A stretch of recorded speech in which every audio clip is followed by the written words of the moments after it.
दोस्तों, कैसे हैं आप लोग। एक बार वापस से आपका स्वागत है मेरे चैनल में। आज मैं आपके लिए लेके आया हूँ हिंदी का एक मोस्ट प्रोमिसिंग टॉपिक का नाम है हमारे पल्लवन। पल्लवन में हम हमारे यहाँ क्या आता है, परीक्षा में एक लाइन आती है जिसका पल्लवन करना होता है। पल्लवन मतलब उसको डिस्क्राइब करना पड़ता है, उसको ठीक से समझाना होता है हमें। तो हम कुछ लाइनों को देखेंगे। ये हमारे क्या कुछ पार्ट्स में आएगा, कुछ पार्ट्स में, जैसे पार्ट 1 ये है, पार्ट 2। तो इसमें हम कुछ लाइनों को देखते चलेंगे और उसको कंटिन्यू करते चलेंगे। जैसे आज के पल्लवन की पहली लाइन आती है, महत्वाकांक्षा का मोती निष्ठुरता की सीपी में पलता है। तो इस तरह की लाइनें आएंगी जो हमारे क्या 100 शब्दों के लिए डिस्क्राइब होती है कि इसको 100 शब्दों में बताइए। कि वैसे देखने से भी समझ में आता है कि जैसे महत्वाकांक्षा का मोती है, यदि आपकी इच्छाएं हैं, क्या महत्वाकांक्षा का मोती है मतलब आपकी इच्छाएं निष्ठुरता के पौध में सीपी में पलती है। मतलब जो हमारी मुसीबतें होती है, दिक्कतें आती है, उसके बाद ही आपको मिलती है।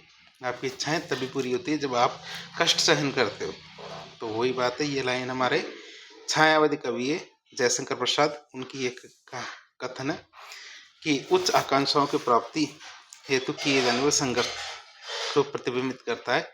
कि हमारी उच्च आकांक्षाएं हैं, यदि आप उनको प्राप्त करना चाहते हो तो उसके पीछे का जो संघर्ष होता है, ये उसके बारे में बताता है। कि जो व्यक्ति महत्वाकांक्षी होगा अपने जीवन में बेहतर करने की चाह रखेगा। क्या जो व्यक्ति महत्वाकांक्षी होगा वह व्यक्ति क्या अपने जीवन में कुछ ना कुछ बेहतर करने की चाह रखता है। उसको अपने प्रति निर्मम होना पड़ेगा कि वह ज़्यादा आराम नहीं कर सकता, वह ज़्यादा क्या कहते हैं ना रिलैक्स नहीं हो सकता। क्यों? क्योंकि उसे अपने जीवन के प्रति निर्मम होना पड़ेगा, अपने आप में कष्ट सहन करने के लिए हमेशा तैयार रहना पड़ेगा। अब बात करें हमारी सभ्यता जब से शुरू हुई है, मतलब सभ्यता के शुरुआती दौर से लेकर आज तक की बात करें, न जाने कितने रूप सामने आए, समय ने न जाने कितनी करवटें ली है, परंतु मानव विकास की यह अनवरत यात्रा, जो हमारे विकास की यात्रा है, अनवरत यात्रा, विकास उत्थान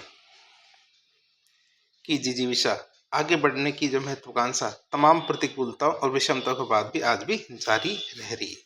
क्यों? क्योंकि जैसे समय चेंज हो रहा है, पहले के समय से लेके अब का समय अभी आ चुका है, लेकिन लोगों की महत्वाकांक्षा कम नहीं हो रही है, अब महत्वाकांक्षा बढ़ रही है। इसी वजह से विकास आगे बढ़ रहा है। अब बात करें संस्कृत साहित्य में भी एक लाइन कही गई है, कौन सी? कुर्णवेन कर्माणि जीजी विषयन्ते समा। मतलब जो इसकी लाइन का अर्थ देखें तो मनुष्य को कर्म करते हुए 100 वर्ष जीने की इच्छा रखनी चाहिए। ये नहीं सोचना चाहिए कि मुझे 10 साल मिल जाए चाहे आराम को मिल जाए, ये नहीं सोचना चाहिए। जबकि कहा गया है, हमारे वेदों में भी कहा गया है कि व्यक्ति को कर्म करते हुए जीने की इच्छा रखनी चाहिए, कि वह 100 साल तक जिए, लेकिन कैसा जिए? कर्म करता हुआ जिए। महत्वाकांक्षा से जीवन के महान लक्ष्य को प्राप्त करते हुए अनेक संघर्षों का सामना करना पड़ता है।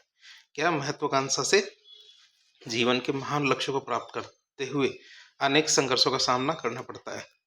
हमारे समाज में अनेक उदाहरण आते हैं इससे। क्या इससे संबंधित हमारे समाज में बहुत सारे उदाहरण आते हैं। महान उदाहरणों की बात करें तो महान उदाहरण है, विश्व के महान वैज्ञानिक थे स्टीफन हॉकिंस। यदि आपने उनका जीवन देखा है, स्टीफन हॉकिंस का जीवन देखा है, तो यदि आपको पता हो तो वो 24 से 25 साल की उम्र के अंदर पूरी तरह से पैरालाइज हो गए थे। क्या? स्टीफन हॉकिंस क्या थे? पूरी तरह से पैरालाइज हो गए थे। और पूरी तरह से पैरालाइज होने के बाद उनके लिए ये कहा गया था कि 2-3 साल ही और जिएंगे। लेकिन उन्होंने क्या है कि व्हील चेयर पर रहते हुए बहुत बड़ी बड़ी डिस्कवरियां की। तो उन्होंने क्या किया, व्हील चेयर पर रहते हुए संपूर्ण ब्रह्मांड, विश्व को ब्रह्मांड के रहस्य से परिचित करवाया कि ब्रह्मांड किस तरह कार्य करता है। जबकि उनकी आंखें और 1 या 2 उंगलियां ही काम करती थी। तो इस तरह उन्होंने पूरा जीवन क्या है, कर्म करते हुए बिताया। इसी प्रकार क्या है, रूसो, उन्होंने तमाम समस्याओं और संकटों का सामना करते हुए फ्रांस की क्रांति का आधार तैयार किया। क्या?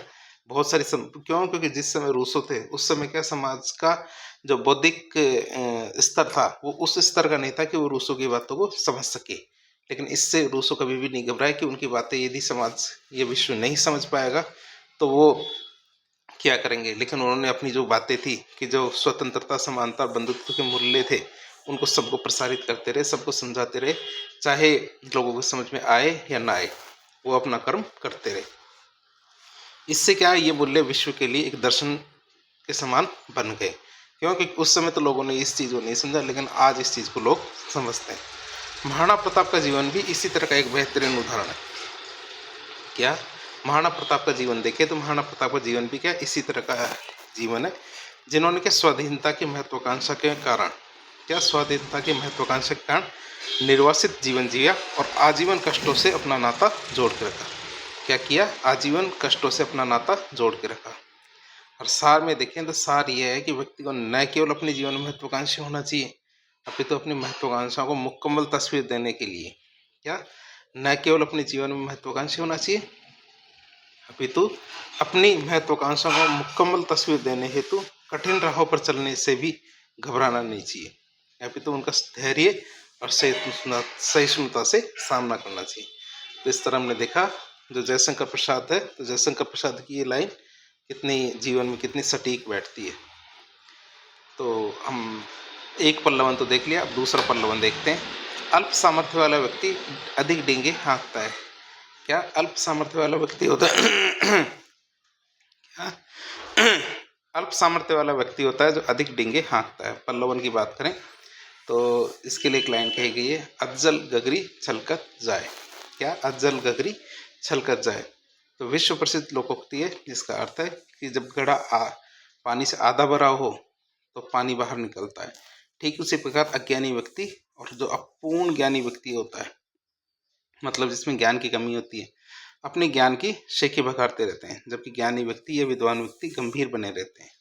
क्या? ज्ञानी व्यक्ति और विद्वान व्यक्ति तो गंभीर बने रहते हैं, और अज्ञानी व्यक्ति अपूर्ण ज्ञानी व्यक्ति क्या है? हमेशा शेखी बखारते रहते हैं।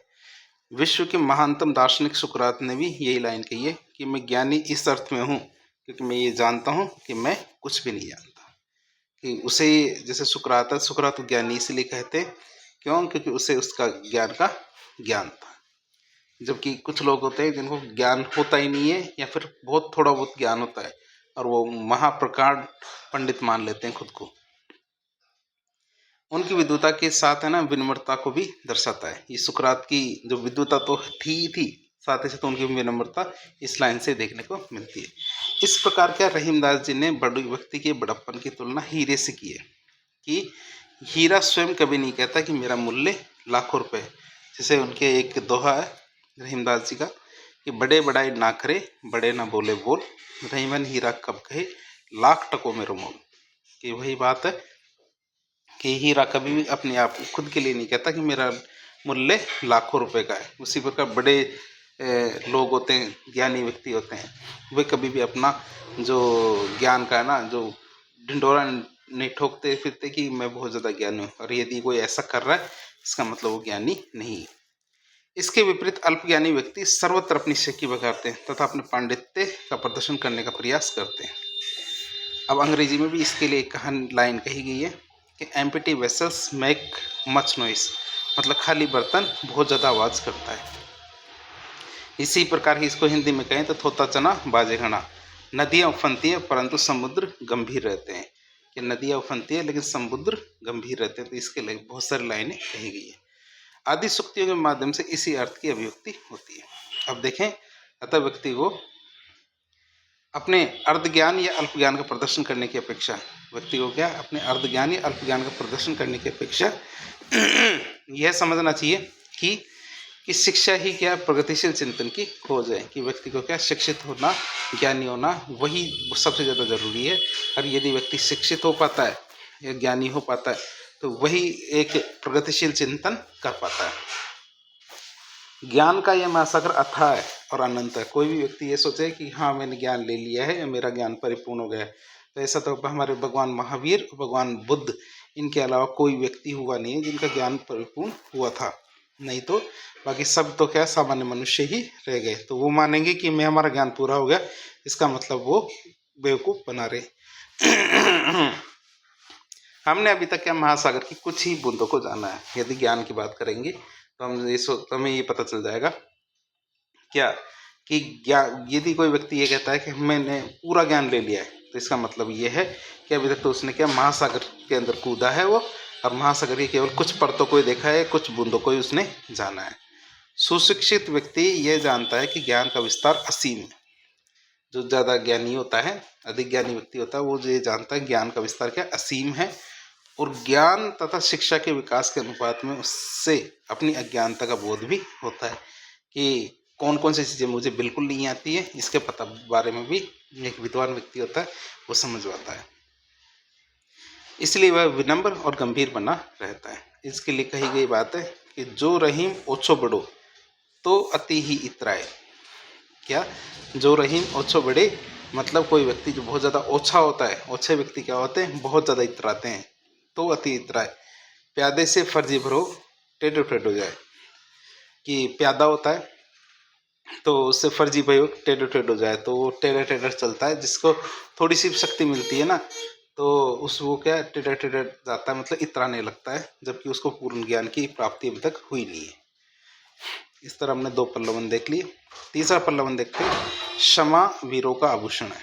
क्या? क्षमा वीरों का आभूषण है, मतलब क्षमा वीरस्य आभूषणम, अर्थात क्षमा उसे ही शोभा देती है जो वीर होते हैं। ये लाइन उनके लिए कही गई है कि क्षमा वीरस्य आभूषणम, अर्थात क्षमा उसे ही शोभा देती है जो क्या होते हैं, वीर होते हैं। व्यक्ति का वीर होना उसको क्षमा करने की योग्य बनाता है। क्या? व्यक्ति यदि वीर है तभी वह दूसरों को क्षमा कर सकता है। यदि आप किसी का प्रतिशोध इसलिए नहीं कर रहे, प्रतिशोध नहीं, प्रतिरोध इसलिए नहीं कर रहे कि आप अक्षम हैं, तो इसे हम क्या कहते हैं, कायरता कहते हैं। कि जैसे कि महात्मा गांधी जी ने भी कहा था कि सामने वाला व्यक्ति आपका बुरा कर रहा है, आपके साथ हिंसा कर रहा है, और आप ये कह रहे हो मैं जाओ मैंने तुझे माफ़ किया, और आपके अंदर सामर्थ्य नहीं है कि आप उसका प्रतिरोध कर सको। क्या? आपके अंदर सामर्थ्य नहीं कि आप उसका प्रतिरोध कर सको, और आप कह रहे हो मैंने तुझे क्षमा कर दिया। तो यह है क्या है, वीरता नहीं है, यह अहिंसा नहीं है, इसे हम क्या कहेंगे, कायरता कहेंगे। यदि आप प्रतिशोध लेने में सक्षम होते हुए भी प्रतिशोध नहीं लेते हो, क्यों? क्योंकि आपका प्रेम, आप प्रेम को जीवन का आदर्श मानते हैं, क्षमा को उच्चतम आदर्श मानते हैं, अर्थात क्षमा वीरों को ही शोभा देती है। तो जीवन में क्या है, आपको सक्षम बनना है, वीर बनना है, तभी आप क्या क्षमा करने योग्य हो सकते हो। यदि आप कमजोर हो तो कमजोर की किसी को भी वो नहीं चाहिए होती, क्या क्षमा नहीं चाहिए होती है। क्योंकि राष्ट्रवादी जो कवि थे रामधारी सिंह दिनकर, उन्होंने भी अपने काव्यखंड कुरुक्षेत्र में इसी वीरों के गुण का बखान किया है। क्या? कि क्षमा शोभती उस भुजंग को जिसके पास गरल हो, मतलब क्षमा उस सांप को या उस सर्प को या उस भुजंग को शोभा देती है जिसके पास गरल हो, मतलब विष होता है, गरल का मतलब विष होता है। उससे क्या, जो विष रहित, विजित और सरल हो, तो भाई उस सर्प को ये शोभा नहीं देती, भाई जो विष रहित है, जिसके दांतों में सांप, क्या कहते हैं, जहर नहीं है। जैसे हमारे खेल तमाशे दिखाते हैं तो उनके पास भी सांप होता है, लेकिन उनके सांपों के में क्या जहर नहीं होता, तो वो सरल हो, तो उनसे कोई नहीं डरता। क्या? उन सांपों से कोई नहीं डरता। जो जंगल में होते हैं जहरीले सांप, उनसे सभी डरते हैं। अर्थात क्या, क्षमा शक्तिशाली के द्वारा किया जाए तो उसके मायने होते हैं। इसी बात को अंग्रेजी भाषा की उक्ति है, उसमें भी कहा गया है क्या, कि forgiveness is attribute of strength. Forgiveness is attribute of strength. क्षमा का गहना तो कर्मशीलता की घोर अग्नि में ही तपकर बनता है। क्या? क्षमा का गहना तो कर्मशीलता की घोर अग्नि में ही तपकर बनता है, जो क्या, वीर लोगों को इस सिर पर मुकुट धारण करता है। क्षमा क्या होते हैं, वीर लोगों के सिर पर मुकुट धारण करता है। इसी प्रकार हमारे महात्मा गांधी जो राष्ट्रपिता है, उन्होंने भी कहा कि कायरता के अहिंसा की अपेक्षा वीरतापूर्ण की गई है। तो हमारे महात्मा गांधी, राष्ट्रपिता महात्मा गांधी ने भी क्या कहा है कि कायरता की अहिंसा की अपेक्षा वीरतापूर्वक की गई हिंसा को ही उचित मानते हैं। तो उन्होंने साफ साफ कहा कि यदि आपके सामने कायरता और हिंसा दोनों में से एक चुनने के लिए कहा जाए, उनको एक बार किसी ने कहा कि बापू आपके सामने यदि 2 ऑप्शन है, यदि आपको हिंसा चुननी है या कायरता चुननी है, तो उन्होंने कहा कि भैया मैं तो हिंसा ही चुन लूँगा, कायरता तो बिल्कुल भी नहीं चुनूंगा। तो उन्होंने कहा हिंसा को उचित माना कायरता की बजाय। तो क्यों? क्योंकि ये हिंसा क्या है, वीरों के गुण होता है। हिंसा क्या होता है, वीरों का गुण होता है, जबकि कायरता क्या होता है, दुर्बल गुण होता है। प्राचीन वैदिक साहित्य से लेकर महात्मा बुद्ध, गौतम, महावीर गौतम, आप सभी धर्मों में क्षमा आचरण को काम में माना है, मतलब जीवन में शांति का आधार क्या है, क्षमा को माना है। वेदों में भी क्या कहा गया है कि वेदों में कहा गया है क्षमम धरती धारते, क्या क्षमम धरती धारते मतलब क्षमा को अपने ऊपर धारण करो। हर बात में प्रतिशोध लेने की आपको आवश्यकता नहीं है, क्षमा को जीवन में उतारना चाहिए। जब व्यक्ति प्रतिशोध की क्षमता के बावजूद से माफ करने का गुण रखता है तो इतिहास में उसका नाम स्वर्ण अक्षरों में लिखा जाता है। क्या, जब व्यक्ति क्या है प्रतिशोध की क्षमता के बावजूद माफ करने का गुण रखता है तो इतिहास में उसका नाम स्वर्ण अक्षरों में लिखा जाता है। महान सम्राट अशोक, पृथ्वीराज चौहान, झांसी की रानी लक्ष्मीबाई आदि अनेक उदाहरण आज हमारे सामने हैं। इस प्रकार का यह कथन प्रासंगिक और समीचीन प्रतीत होता है कि सहनशीलता, क्षमा, दया की पूजता तभी जग है, बल का दर्प चमका तब उसके पीछे जग। तो ये लाइन के साथ ये पल्लवन खत्म होता है। अगला पल्लवन आता है हमारे, अतिशय रगड़ करे जो कोई, क्या, अतिशय रगड़ करे जो कोई अनल चंदन प्रकट से हुई। कि बहुत ज़्यादा कोई बहुत ज़्यादा प्रयास करता है, बहुत ज़्यादा रगड़ करता है तो चंदन की लकड़ी में भी आग लगने लगती है। इसका पल्लवन देखें तो चंदन अत्यंत शीतल प्रकृति का पदार्थ होता है। चंदन क्या होता है, अत्यंत शीतल प्रकृति का पदार्थ होता है, परंतु चंदन को भी अधिक समय तक रगड़ा जाए तो उससे भी आग निकलने लगती है। अर्थात सीमा से परे जाने पर प्रकृति के विपरीत आचरण प्रकट होता है। कोई व्यक्ति बहुत ज़्यादा शांत है, बहुत ज़्यादा शील है, लेकिन आप उसको बहुत ज़्यादा परेशान करेंगे तो वह भी क्या है अपना उस स्वभाव को छोड़कर, वह भी क्या करेगा, उस स्वभाव को छोड़कर उसका प्रतिरोध करने लगेगा। ठीक उसी प्रकार सज्जन और शांत प्रकृति के व्यक्ति को अत्यधिक परेशान किया जाए तो अपने मूल स्वभाव के विपरीत उसे भी क्रोध आ जाएगा। क्या, उसका जो मूल स्वभाव है उसको छोड़कर उससे भी क्या क्रोध आ जाएगा। सहनशीलता की एक सीमा होती है और एक सीमा तक ही मन के प्रतिकूल क्रियाओं को सहन किया जा सकता है। ये सहनशीलता की एक सीमा होती है और एक सीमा तक ही क्या मन के प्रतिकूल क्रियाओं को सहन किया जा सकता है। दरअसल किसी भी कार्य में चाहे वो अच्छा हो या बुरा अति वर्जित है। क्या, भाई कि कोई सा भी कार्य हो वो चाहे अच्छा हो या बुरा हो, इसी को संदर्भित करने के लिए संस्कृति की लाइन कही गई है क्या, कि अति रूपेण सीतावरण, कि सीता बहुत ज्यादा सुंदर थी, सीता माता, तो उनका हरण हो गया, वरण हो गया। अति गवेण रावण अति गर्व था किसे, रावण को। अति दानात बलिवर्दो, कि जो हमारे बलि था, राजा बलि, उसके पास क्या कि वो बहुत ज़्यादा दानी था। अति सर्वत्र वर्जित, मतलब अति को सभी जगह मना किया गया है, तो अति कहीं भी नहीं होनी चाहिए। तो अति से तो क्या है सभी चीज़ें बर्बाद हो जाती है। कि हमारी सीता माता जब बहुत ज़्यादा सुंदर थी तो उनका हरण हो गया, रावण अति गर्व में था इसीलिए उसका नाश हो गया। बलि, राजा बलि जो दान में अति थे तो उनका सब कुछ बर्बाद हो गया। तो इसीलिए सभी जगह कहा गया है कि कोई भी चीज़ सब जगह अति के लिए मना किया गया है। इसी प्रकार क्या है, इसी प्रकार तत्सबंध अंग्रेजी कहावत में भी कहा गया क्या कि excess in everything in bad. क्या, excess in everything is bad, अर्थात जीवन में अति सभी जगह वर्जित है। अतियों से बचने के लिए गौतम बुद्ध और मध्यम मार्ग का सिद्धांत और ग्रीक दार्शनिक अरस्तु का स्वर्णिम सिद्धांत, ये दोनों ही सामंजस्य और समन्वय पे बल देते हैं कि कोई भी चीज़ अति नहीं होनी चाहिए। मतलब कोई भी चीज़ न तो बर्बर होनी चाहिए, न ही बहुत ज़्यादा शीतल होनी चाहिए, बल्कि किसमें न्याय का मार्ग अपनाना चाहिए। कवि सुमित्रा नंदन पंत की एक पंक्तियाँ भी अति की हानियाँ बताती है। क्या, सुमित्रा नंदन पंत है हमारी कवि, तो उनकी ये पंक्तियाँ अति की हानियाँ बताती है कि अविरत दुख है उत्पीड़न, ये बहुत ज़्यादा दुख होता है उसे हम क्या कहते हैं, उत्पीड़न। अविरत सुख है उत्पीड़न, बहुत ज़्यादा सुख हो ये भी एक तरह का उत्पीड़न है। संसार दुखी है अति दुख से, संसार दुखी है अति सुख से। संसार ज़्यादा सुख से भी दुखी है और संसार क्या है ज़्यादा दुख से भी दुखी है, इसलिए कोई भी चीज़ अति नहीं होनी चाहिए। सार यह है कि जीवन के प्रत्येक क्षेत्र में अति वर्जित है। एक संजीदा मनुष्य होते हुए मध्यम मार्ग में चलकर स्वयं के जीवन में समन्वय साधते हुए संसार के साथ समंजन बैठाना चाहिए, एक समायोजन बैठाना चाहिए ताकि समानुकूल वातावरण बना रहे। तो ये बहुत ज़्यादा जरूरी है। अब बात करते हैं अगला पल्लवन। अगला पल्लवन आता है, जैसी संगत बैठिए तैसो ही फल होए। जैसी संगति बैठिए तैसो ही फल होए, मतलब पल्लवन देखें तो मनुष्य अपनी प्रकृति में सामाजिक है।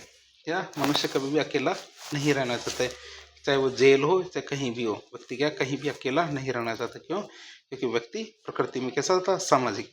और साहचर्य की आवश्यकता समाज में रहते हुए होना स्वाभाविक है, क्योंकि व्यक्ति जब अकेला नहीं रहेगा तो उसे किसी न किसी के साथ की तो जरूरत पड़ती ही है। साहचर्य संगत या मित्रता ही उसके चरित्र और व्यक्तित्व का निर्माण करती है। रहीमदास जी ने संगति के असर को इस दोहे के माध्यम से बताया कि कदली सीप भुजंग मुख स्वाति एक गुण तीन, जैसी संगति बैठिए तैसो ही फल दी।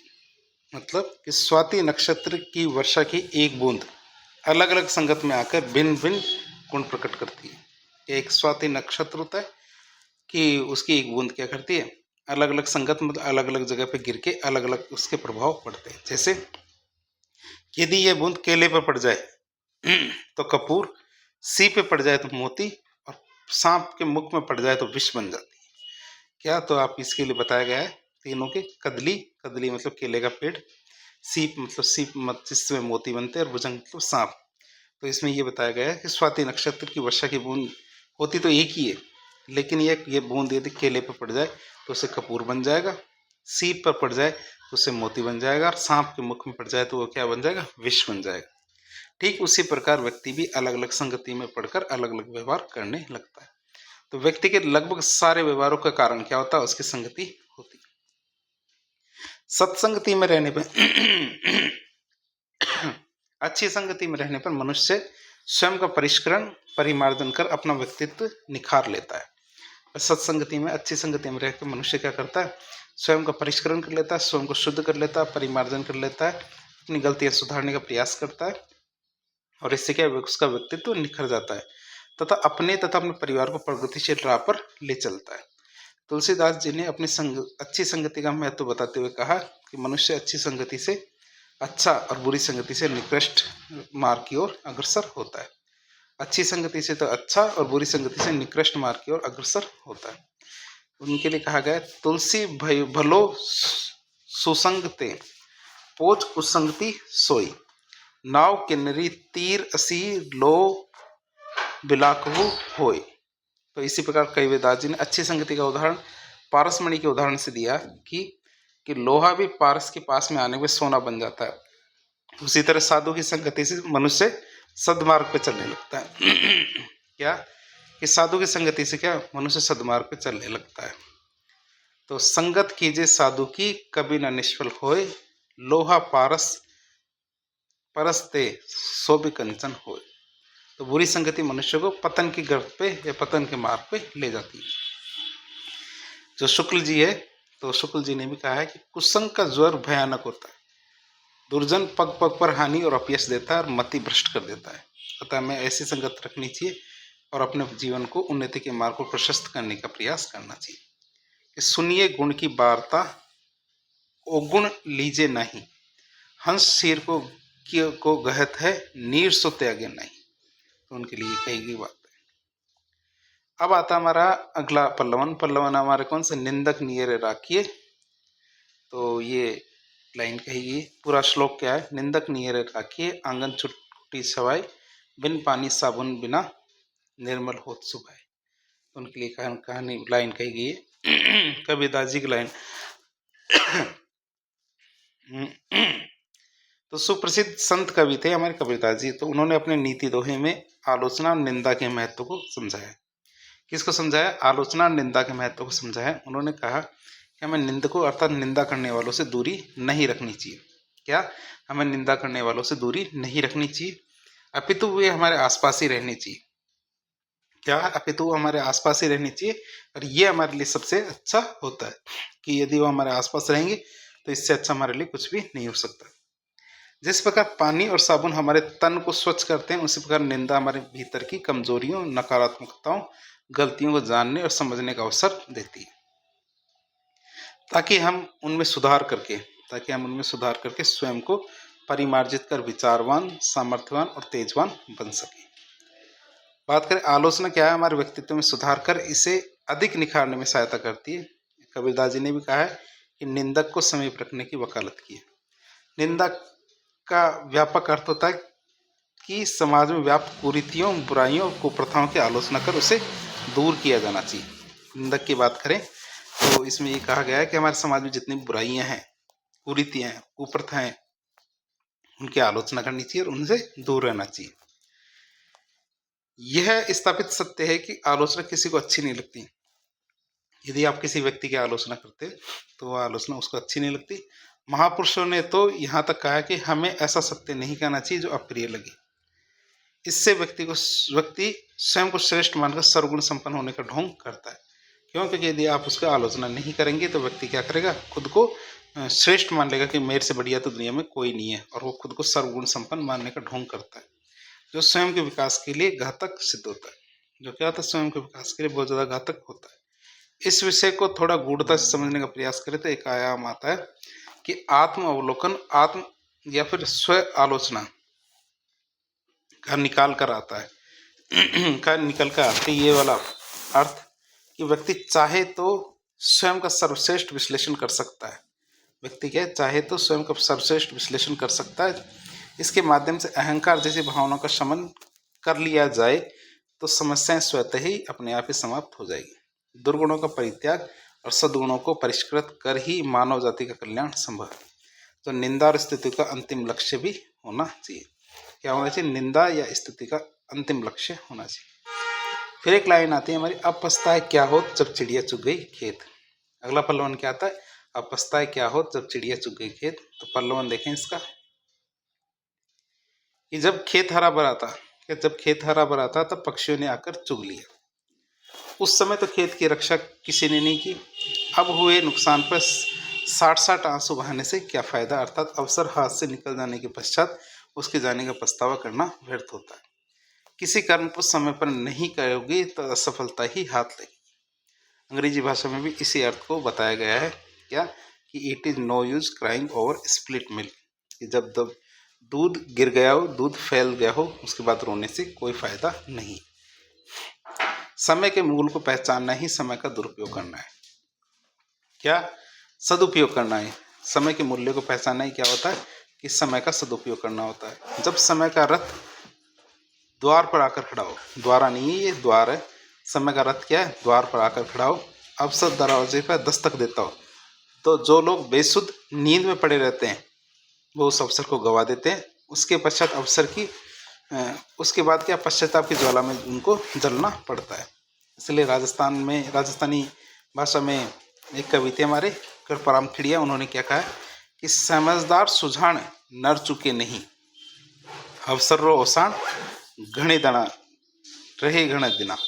तो वही बात कही है कि अगर विद्यार्थी ने वर्ष भर पढ़ाई नहीं की और उस समय की जब परीक्षा नज़दीक आ रही है तब यदि वह विफल हो जाएगा तो बहुत ज़्यादा रोएगा। तो अगर विद्यार्थी ने वर्ष भर पढ़ाई नहीं की तथा समय नज़दीक आने पर अगर टेसुए बहाए तो उससे कोई फ़ायदा नहीं कि मैंने साल भर कुछ भी नहीं किया और अब मैं कैसे पास होऊंगा, यदि वो सोचता है तो उसके कोई फ़ायदा नहीं है। क्यों? क्योंकि यदि उसे पास होना है तो उस पूरा साल भर पढ़ना होगा।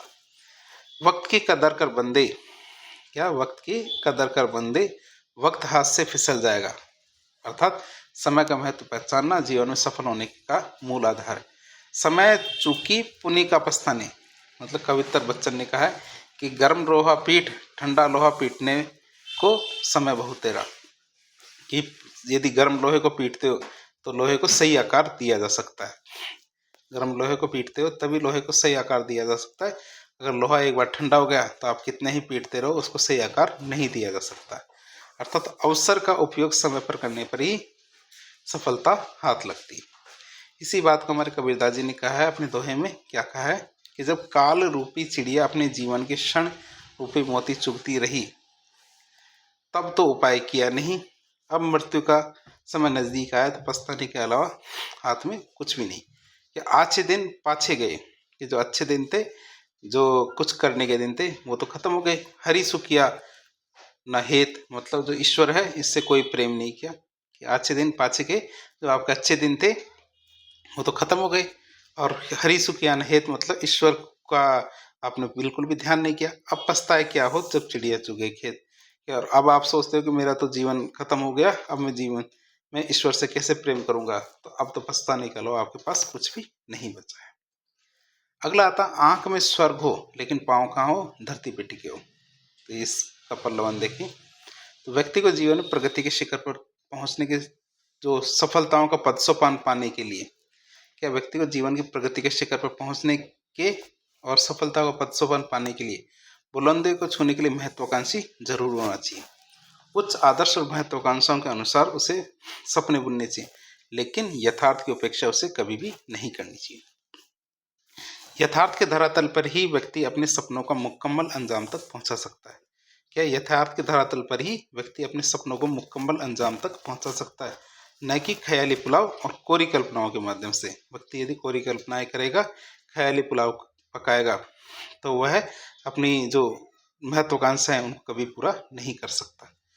राजस्थान के कवि हैं कन्हैयालाल सेठिया, उन्होंने इस बात को बताया कैसे कि बटाओ चाल्या ही मंजिल मिलसी, मतलब कि जो हमारे राहगीर, यदि आप चलोगे तभी आपको मंजिल मिलेगी। मनरा लाडू खाए न कदे शून्यो न कभी धापियो, कि यदि आप सोचते रहोगे तो सोचते रहने से कोई भी चीज़ आपको नहीं मिलती है। अर्थात हे पथिक, मंजिल चलने से ही मिलेगी, केवल मन की कल्पनाओं से आज तक किसी का पेट नहीं भरा है। वो कहते हैं ना कि मानो मानो मानो, तो मानने से किसी का पेट नहीं भरता है। फिर बात करते हैं आगे। आदर्श स्थिति की प्राप्ति व्यक्ति के जीवन का लक्ष्य अवश्य होना चाहिए, तभी वह अपनी क्षमताओं का विदोहन कर पाएगा। परंतु इसके लिए ये बहुत ज़्यादा जरूरी है कि व्यक्ति व्यवहारिक पक्ष को नज़रअंदाज न करे। जो व्यवहारिक पक्ष है, व्यक्ति उसको नज़रअंदाज न करे। पृथ्वी पर आना ही पड़ेगा, और यही इसके लिए कहा गया है कि फजा होते ही लौट आते हैं परिंदे, धरती पर जो आराम है वो आसमान में कहाँ। वे पक्षी उड़ते हैं आसमान में, लेकिन जब शाम होती है तो उनको भी ज़मीन पर ही आना पड़ता है, क्योंकि जो सुकून ज़मीन पर मिलता है वो आसमान में नहीं मिलता। कल्पना मनुष्य की सृजनात्मक क्षमता है। कल्पना का पाथेय लेकर ही पथिक अपनी मंजिल तक पहुंच सकता है। कल्पना तथा कर्म का सामंजस्य क्या व्यक्ति को अपने गंतव्य तक पहुंचाने में कामयाब रहते हैं। कि कल्पना तथा कर्म का सामंजस्य क्या व्यक्ति को अपने गंतव्य तक पहुंचाने में कामयाब रहते हैं या मदद करते हैं। कर्म यथार्थ की धरातल पर ही अपने बीज से एक उद्भिज पैदा कर सकता है। क्या कर्म यथार्थ के धरातल पर ही अपने बीज से एक उद्भिज पैदा कर सकता है। व्यक्ति को अपने सामर्थ्य में रहना आवश्यक है। तो कवि वृंद ने इसके लिए एक लाइन कही है। और लाइन क्या है, अपनी पहुंच बिचारी के कर्तव्य करिए दौर, तैते पांव पसारिए जैती लांबी सौर। क्या अपनी पहुंच बिचारी के कर्तव्य करिए दौर, तैते पांव पसारिए जैती लांबी सौर। मतलब cut your coat according to your cloth, कि मतलब आपकी कोट की कटिंग उतना ही कीजिए जितने आपके पास कपड़ा हो। इसी प्रकार के लक्ष्य निर्धारण की प्रक्रिया में कल्पनाशीलता, सृजनात्मकता और स्वप्नशीलता की उपेक्षा रहती है। सब अपेक्षा करते हैं ये। वही लक्ष्य प्राप्ति की प्रक्रिया में यथार्थपरकता, वस्तुपरकता को महत्व दिया जाना चाहिए। कल्पना की शक्ति हमें अनंत बनाती है। क्यों? क्योंकि कल्पना की शक्ति हमें अनंत बनाती है, लेकिन हमारे पैर कहाँ होने चाहिए? जमीन पर होने चाहिए। अगला पल्लवन आता है कि दुख की पिछली रजनी बीच विकसता सुख का नवल प्रभात। विकसित होता है हमारे नवल प्रभात, सुख का जो नवल प्रभात है वो विकसित होता है। दुख की पिछली रजनी मतलब रात, तो दुख की जो पिछली रात है उसके बीच में हमारे सुख की नई सुबह प्रकट होती है। तो ये पंक्ति हमारे महाकवि जयशंकर प्रसाद की है, जिसका मतलब है सुख का सूरज दुख के अंधेरे रात के बाद ही उगता है। मानव जीवन में दुख भले ही पीड़ा को, परंतु वह सुख के जन्मदाता भी वही होता है। दुख कितना भी पीड़ा दे, लेकिन दुख के बाद ही सुख आता है। जैसे कहा गया है कि हीरे जैसे चमकने के लिए कोयले के समान अंधेरा और संघर्ष झेलना पड़ता है। जीवन में दुख आने पर व्यक्ति विचलित हो जाता है और अपने भाग्य को कोसने लगता है। उसे लगता है कि दुख मेरे जीवन में क्यों आया है, हमेशा वह यही सोचता है, जबकि ऐसा नहीं है।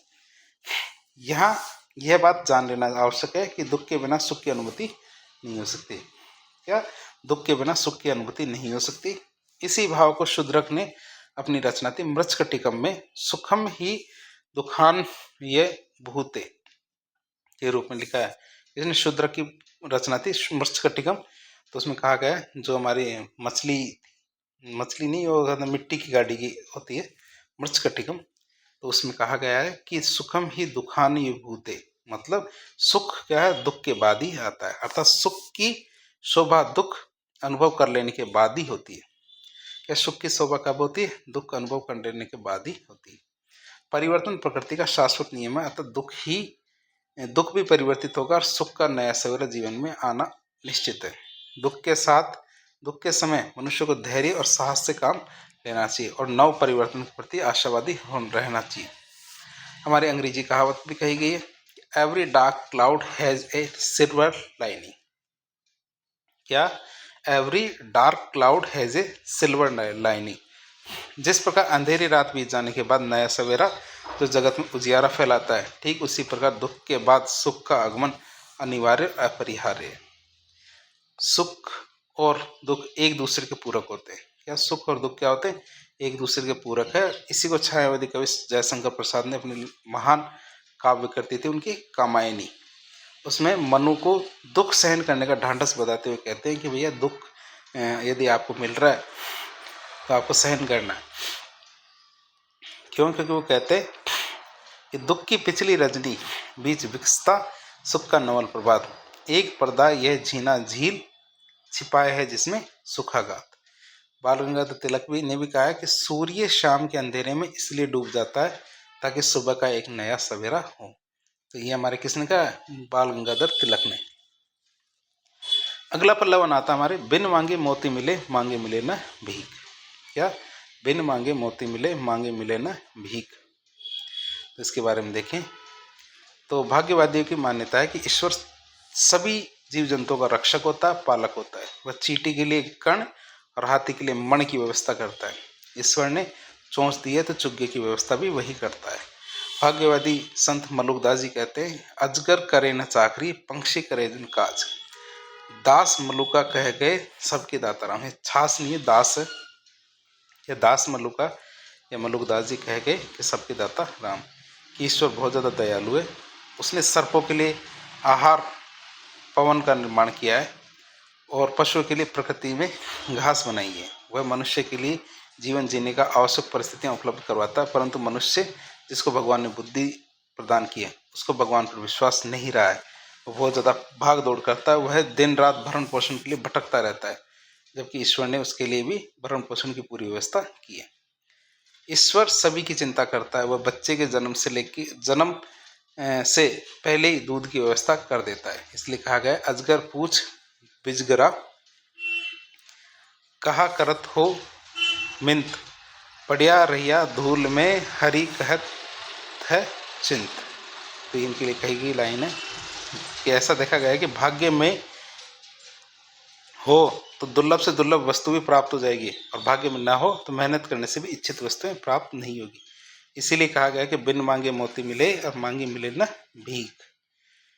जो भाग्य में निश्चित है, जो आपके भाग्य में निश्चित है, वो अनायास से आपको प्राप्त हो जाएगा, और जो भाग्य में नहीं है वो मेहनत करने पर भी आपको नहीं मिलेगा। कि उद्यम करो अनेक अथवा अनुद्यम करो, होसी निश्चय एक राम करे सो राजिया। जो कृपाराम जी खेड़िया थे तो राजिया रदुहा के अंदर उन्होंने ये लाइन कही थी। फिर हमारे एक और पल्लवन आता है, कर्म प्रधान विश्व करी राखा, जो तस कर ही सो तस फल चाखा। तो पल्लवन की बात करें तो प्रकृति क्या है? कर्मरत है। प्रकृति कैसी? कर्मरत है। प्रकृति में क्या कार्य किया जाना जरूरी है, अर्थात तथा विश्व की वास्तविक स्थिति क्या? कर्म में है। विश्व की वास्तविक स्थिति कर्म में है। कर्म से अलग विश्व की स्थिति संभव नहीं है। मनुष्य को अपने जीवन में सदैव कर्मरत रहना पड़ता है। जन्म से मृत्यु तक समस्त व्यवहारिक जो क्रियाकलाप, बौद्धिक चिंतन, सृजनाशीलता सभी कर्म की अवस्थाएं। कर्म ही वह शस्त्र है जिससे जीवन में मुश्किल से मुश्किल बाधाओं का सामना किया जा सकता है। कर्म शाश्वत है जिससे सफलता अर्जित की जा सकती है। क्या होता है? कर्म शाश्वत है जिससे क्या होता है? सफलता अर्जित की जा सकती है। कविवर रामधारी सिंह दिनकर ने कहा है कि प्रकृति नहीं डरकर झुकती, कभी भाग्य बल से, सदा हारती मनुष्य के उद्यम से, श्रम फल से।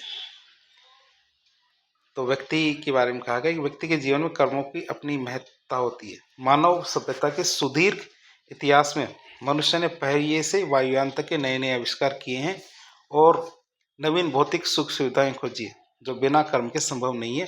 भारतीय संस्कृति में भी कहा गया है कि श्रमेण बिना किंपि ना साध्यम, अर्थात श्रम के बिना अपना साध्य प्राप्त नहीं किया जा सकता। परिश्रम के बिना के अपना साध्य प्राप्त नहीं किया जा सकता। इसके लिए एक लाइन कही गई है कि उद्यमेन सिद्धन्ते कार्याणि न मनोरथे। क्या? उद्यमेन सिद्धन्ते कार्याणि न मनोरथे न ही सुप्तस्य सिंहस्य प्रविशन्ति मुखे मृगा। कि उद्यम के बिना कोई भी मनोकामना पूर्ण नहीं होती। सोए हुए सिंह के मुंह में मृग स्वयं नहीं आके बैठता। इसलिए यदि शेर को हिरण खाना है तो उसे भी मेहनत तो करनी ही पड़ेगी। अतः जीवन में कर्म की महत्ता अतुलनीय और अद्वितीय। तो इस तरह आज के लेक्चर में हमने 11 पल्लवन देखे, जिनको थोड़ा फास्ट मोड में देखा। क्यों? क्योंकि परीक्षा पास आ गई है। परीक्षा पास आ गई तो हम ज़्यादा डिटेल से नहीं देख सकते। जैसे परीक्षा कंप्लीट होगी हम एक एक को डिटेल से भी देखेंगे। यदि वीडियो आपको थोड़ा सा पसंद आया, हिंदी के मोड के लिए हम ये इसकी तैयारी कर रहे हैं, तो वीडियो को लाइक करें, चैनल को सब्सक्राइब करें, नए हैं तो, और अपने दोस्तों के साथ शेयर करें। धन्यवाद।